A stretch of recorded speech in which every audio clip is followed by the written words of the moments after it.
Hoshido City was the coolest possible thing that I could create in Horizon 5. It is my magnum opus, and I think it is one of the best open world maps in Event Lab. I've been so happy with how it turned out, and since its release about half a year ago, I've been able to watch so many of you all enjoy it too. You guys responded so well to the map, and I love seeing it pop up in your guys' photo shoots and getting random comments still on the original video. I personally still hop into Hoshido all the time. It's actually way more fun to me to cruise and drift around here than it is to do the same thing in Mexico. However, even though I spent weeks trying to perfect every little thing about Hoshido City before I published it, at a certain point I did just have to call it finished. And now that I've had all this extra time after that to drive around the map, and you all have been able to let me know your thoughts, a few smaller issues have cropped up. Just a mental list full of small tweaks that I really wish I would have made before I hit that publish button. And there was one bigger issue. In fact, it was really one of the only main criticisms I got from you guys about the map,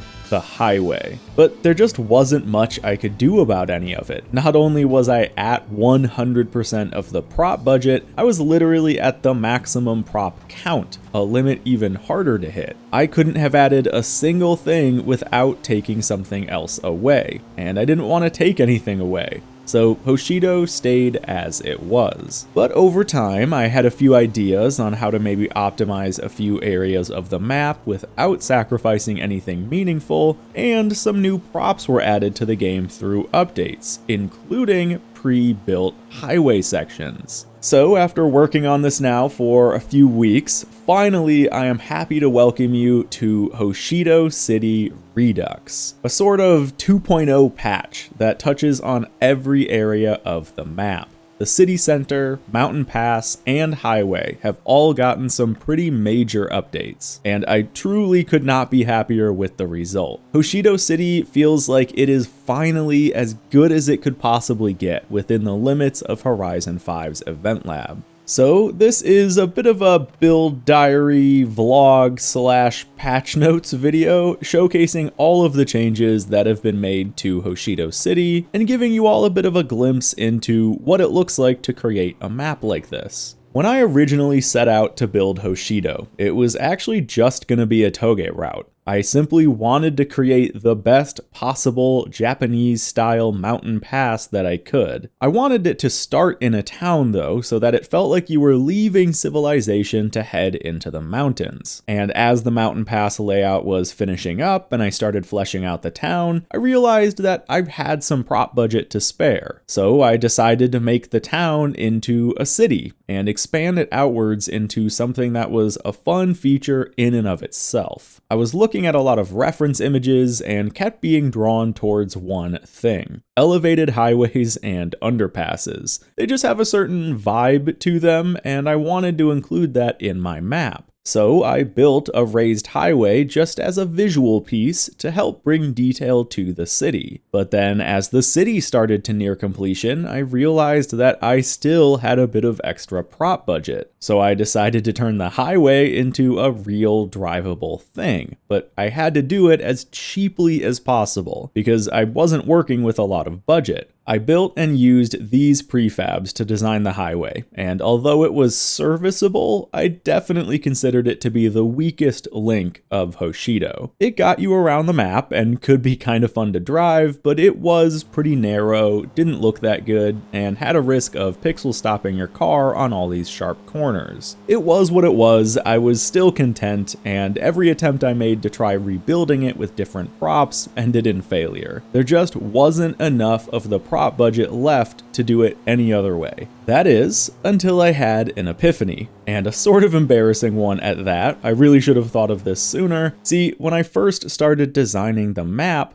I used these super popular asphalt platforms to lay out all of the roads, and that's just how it stayed. However, I was also using these much more massive platforms in a couple of areas, like the gas station and parking lot. So I realized, why not remove the 100 or so small platforms and replace them with just a handful of these huge seamless ones? So I did, and it made a massive improvement to the visuals and drivability of the city area. For one, just look at the difference in texture detail between these two platforms. The new ones are obviously much better, and being like 5 times larger, they also don't repeat nearly as often. Again, greatly improving the visual quality of the map. And finally, of course, again, because I'm not repeating the same platforms every 20 feet, seams across the road are essentially completely gone. This not only makes the roads look way smoother, but they also drive way smoother. On top of this, I also realized that in the city there were some buildings that you'd never be able to see from behind. So I built a couple of new prefabs without rear walls, and did them in different color variations to further help the buildings stand out from each other a bit. So all said and done, this was an absolute net positive for Hoshido. The city center now looks better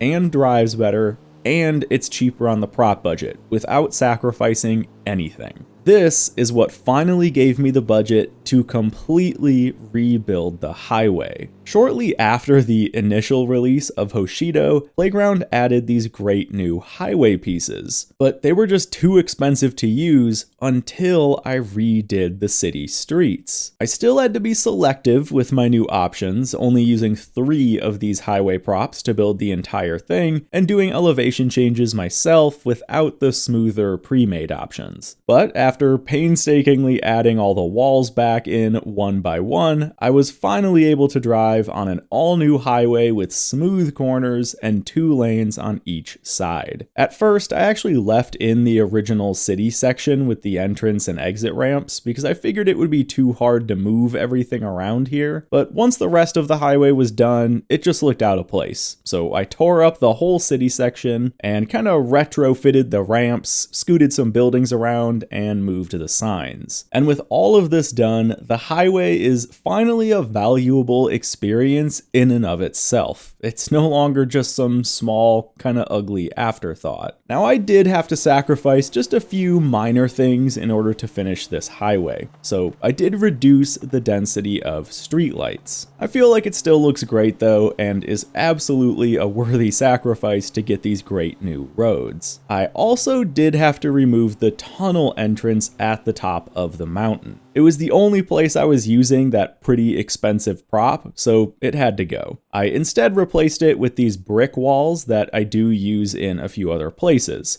I loved the look of the tunnel, but again, I feel like it's such a small sacrifice to make in order to get a much better highway. So with the city center and highway fully repaved, it was then time to turn to the mountain pass. And this is where I addressed most of my own list of tweaks. I loved the original layout. I thought it had such a great variety of slow and fast sections and more flowy or much more technical spots. But even though I did want it to be hard in some areas, there were still a handful of sore spots, you could say, that just didn't feel great to drift. So a lot of corners along the Touge have been improved, mostly by widening the road a bit or allowing you to dip off-road without as much risk. We'll only look at a couple of examples, but close to a dozen corners have been at least slightly modified. One of the biggest trouble spots though was right here. You could pull off a big multi-corner link without straightening, but you had to set up your line perfectly, keep the car really shallow, and do some kind of awkward extensions. So I pushed the walls back a bit, widening the dirt drops on the outside of the track to let you run a faster, deeper line, and pulled back some of the inside clipping points as well, letting you transition sooner,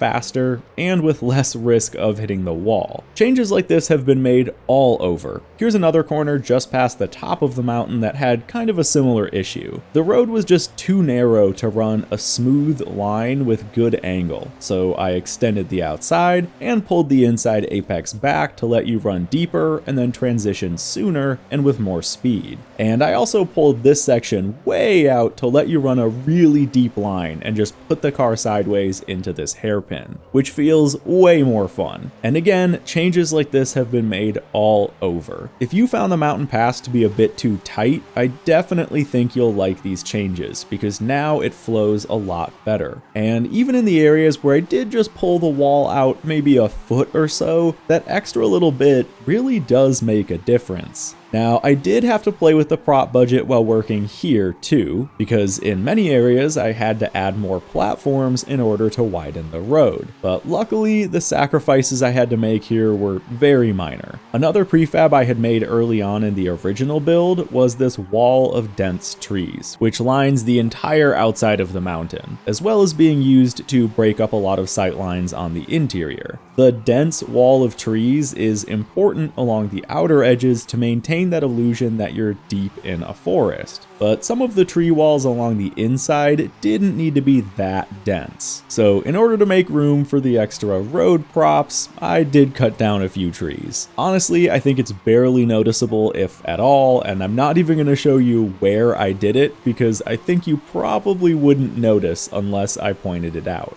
So, with the highway rebuilt, city center repaved, mountain pass widened and improved, and just a few more miscellaneous optimizations made, I actually had just a little bit of prop budget left, and I used it to do two things. First, I filled out the city skyline and city center with a bit more detail. There's now a bunch of new neons and billboards scattered across the buildings, which helps make the city look more unique and visually interesting. And I added some lighting to a few areas in the city center. For example, I lit up the gas station more because this is a really popular photo spot. Overall, the city as a whole just looks brighter and more unique now. Buildings stand out a bit more and give you more of a lively feeling with the new animated neons, and popular photo spots now look better with more lighting. And the second thing I did was fix an area of the map that always bugged me. This tunnel that connects the highway rest stop with the top of the mountain pass. In 1.0, it was just a simple, small, kind of awkward tunnel. That's all I had the budget for. But with all these optimizations, I was able to turn this into what it originally was supposed to be,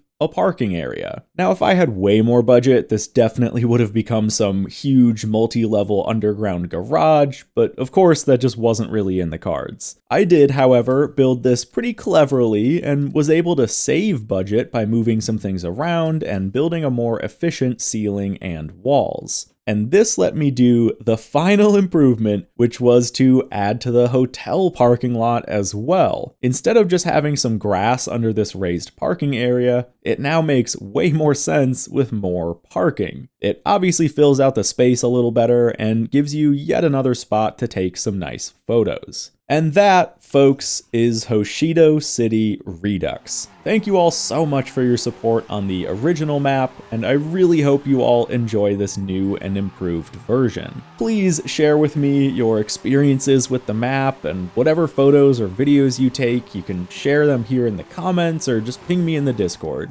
Thank you again, everyone, and I'll see you in the next video.